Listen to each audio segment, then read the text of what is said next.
Zafar Kazmi wurde 1933 in Amri, Sindh geboren. Er gilt nicht nur als einer der bedeutendsten pakistanischen Künstler und Bildhauer, sondern auch einer der engagiertesten Gelehrten Sindhs. Seit seiner jungen Zeit hat er an verschiedenen Kunstwettbewerben teilgenommen und wegen seines großen Erfolgs wurde er als ein vielversprechender Künstler bekannt. Während er in der Kunstakademie Hyderabad arbeitete, wurde er von der Universität Sindh als ein Kunsterziehungslehrer eingestellt. Während seiner Arbeitsperiode hat er am Anfang der 60er Jahre die Fachschaft Sindhologie gegründet.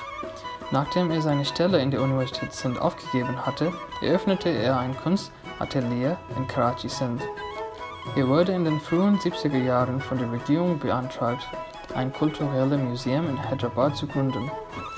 Nach der Eröffnung des Museums wurde er als Verwaltungsdirektor befördert.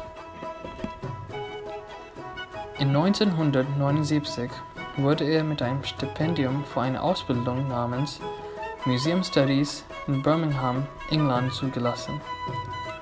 Im Laufe Zafars Aufenthalt hat die Museumbildungsabteilung Birminghams eine Kunstausstellung über seine Werke, Musikinstrumente und Textilien Pakistans veranstaltet.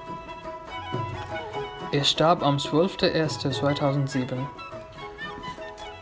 und nach seinem Tod wurde er von der Kultur- und Tourismusabteilung beehrt, indem er in dem zentralen Rasen des Sindh Museums beerdigt wurde.